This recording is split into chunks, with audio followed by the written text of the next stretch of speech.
Hello everyone, this is Mia Lopez aka No Other Than Me, and I'm here to answer a few questions about my writing journey. What inspires you to write, or who inspires you to write? I was also a reader before I have decided to pursue writing. I was inspired by several books I've read, specifically from the famous authors of Wattpad like Joe Knox, Forgotten Glimmer, Have You Seen This Girl, Cece Lib, and others. Then suddenly, I grabbed a pen and a notebook, and whenever I had the free time, I wrote the stories, the plot that I wanted, and decided to post it and share it to everyone. When did you start writing? I remembered writing my first ever story, The Professor's Wife, when I was in high school. I wrote the whole story with a pen and filled 3 notebooks with it. My first readers were my ever supportive friends and classmates, and they were also the ones who pushed me to post it on Wattpad and eventually garnering almost 500,000 reads. What is your favorite story among your stories?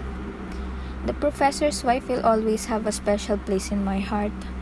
While writing it, I felt like I was imagining myself as the female lead, and I even related myself into it, give a version of myself on the character.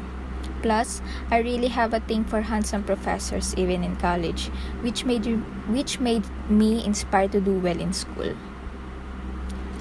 What is the most heartbreaking scenes or lines from your story that made you cry? I have 2 scenes in mind from the same story. First, Patawarin Mo Ako, Marco, Kung Pinapasok Kita sa Buhay Ko, by Gabriela Aldana, The Other Woman.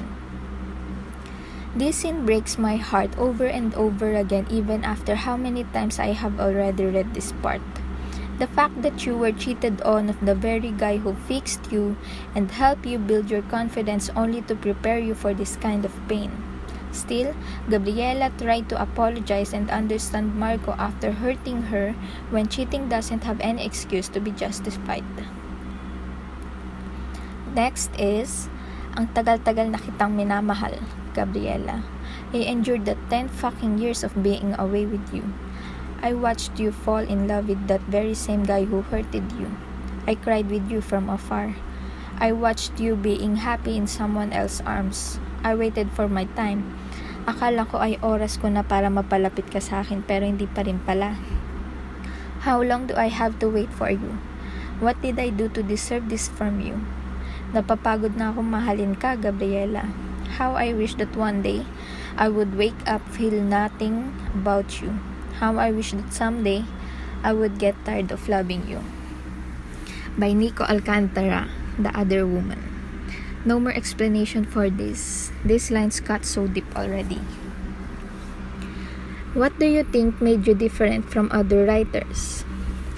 Every writer is unique in their own ways.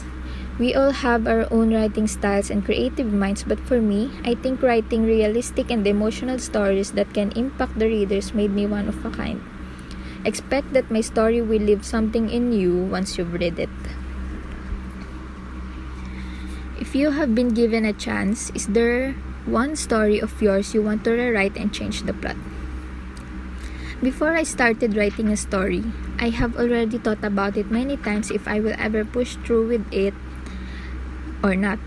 I have thought all the possibilities of the readers hating me or loving me more because of my choice of plot.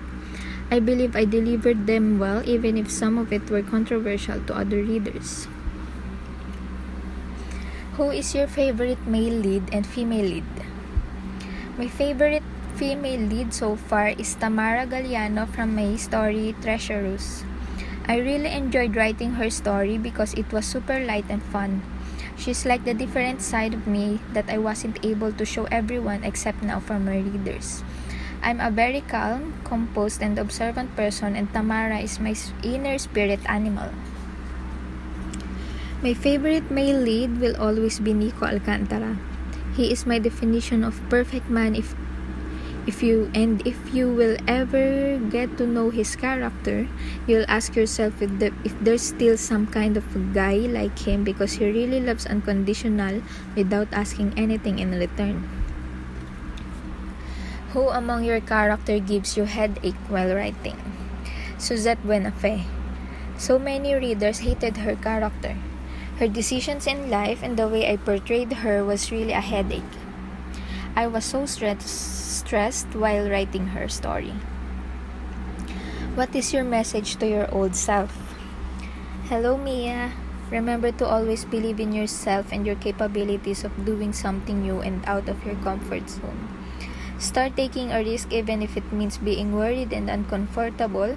Always being relaxed won't make you grow as a person. Embrace being nervous and uncomfortable because life is a never-ending challenge. What is your message to your fans?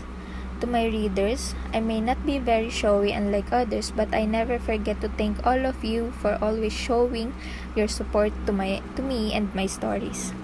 I will always be grateful to you because I will never be where I am now and who I am today if it weren't for your love and support. I'll promise to continue making quality stories for all of you. I love you all.